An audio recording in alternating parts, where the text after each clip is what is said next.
Hello YouTube, welcome to a content day. I'm actually starting with the new buff. Also, sorry if I sound a bit tired or weird, it's because I had a migraine just earlier today. Of course, it's gonna land on the content day. This video also would have been out sooner, but had to take a small rest. Head still a little bit messed up, but I should be fine to cover all this stuff for today. So again, apologies if I can't sound super excited most of the time.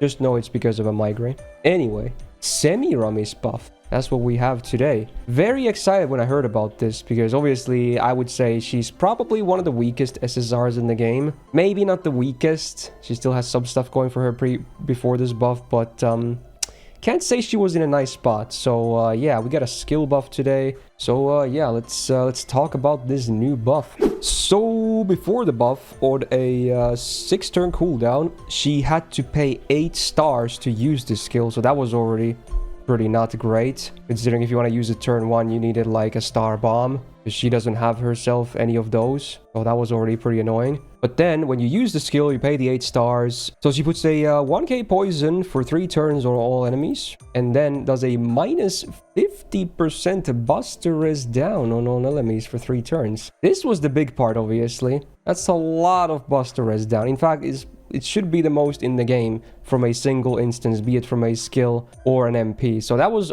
at least a pretty cool effect. That's a lot of buster res down. And then again, you pay the cost of 8 stars to even use the skill in the first place. So it was two debuffs.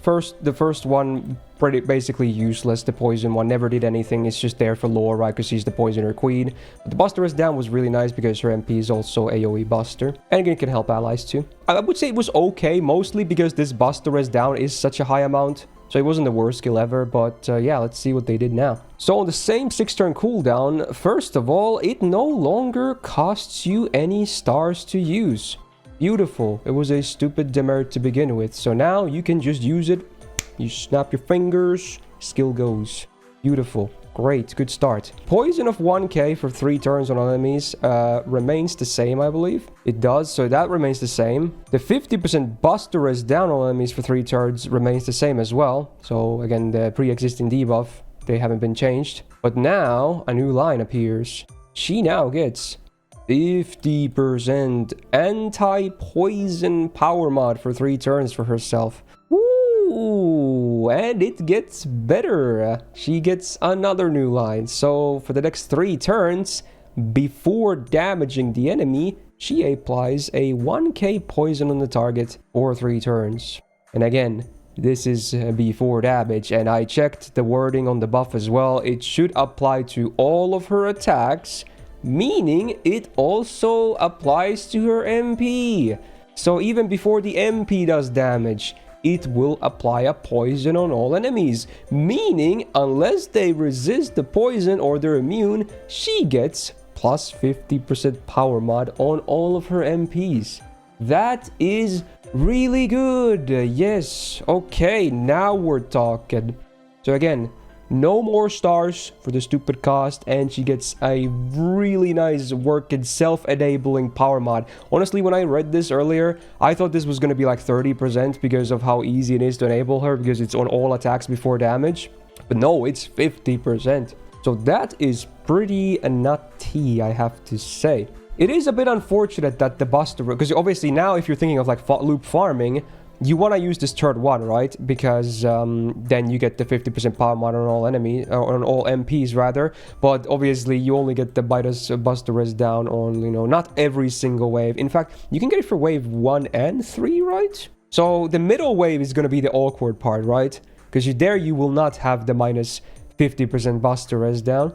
And yes, she can loop. She does have a 30% barrier and a 5-turn cooldown. It does mean you do need, because it's a 30%er, you do need the append maxed, this battery append maxed. But yeah, it is possible now. In fact, now that with append 5 on, since this is a 5-turn cooldown, effectively making it 4 turns if you max it, I do wonder if there's some alternative comps available as well for supports. Probably for max damage, you're still going to run double Koyan and Oberon, right? But there might be other possibilities too, since it will be potentially active on wave 2 as well, right? And it's interesting. But yeah, this is actually a big deal. She actually can hopefully do damage now. I haven't seen the numbers yet, But free 50% power mod is no joke. Yes, her attack is still not super high. Yes, she's an assassin, which means her attack modifier is obviously low too. But man, that's a lot of stats. Again, it does mean the wave 2 damage is going to be the awkward one of the bunch. But wow, this is still a big buff actually for her damage, because this is all that it's literally a damage buff. They didn't do anything else. There's no utility, no nothing. It's just damage. Although since we do have servants like Bishona now who also benefit from poison, there could be some multi-core synergy maybe as well. You never know. But all in all, it's just a very nice buff for herself in general. So on last year's assassin tier list, we placed her on B+, which arguably was little generous to begin with, right? Because again, I would say she is one of the worst SSRs in the game. Again, maybe not the worst, but definitely down there in the conversation. But with this, I feel like she's easily A, maybe even A+, but I'm not gonna jump the gun yet. In fact, maybe I'll just move Cleo down here now. That's sad, because I do think she's better than Cleo, but I'm not sure if I'm willing to immediately jump to A+. But this is actually a solid buff. This is really good. And of course, on the topic of tier lists, we are doing them starting this week is the plan. So we will be discussing this buff and Semiramis in general more in depth when the assassin tier list happens for this year. So stay tuned for that, and then we'll have a proper opinion about everything. So yeah, this is a great buff. Really good stuff. Actually, I love this buff. It's great. So Semiramis fans, you can rejoice. Her damage just got that much more better. Hallelujah. Let's go. So there you go. If you enjoyed this buff breakdown, do me a solid and press the thumbs up button on this video.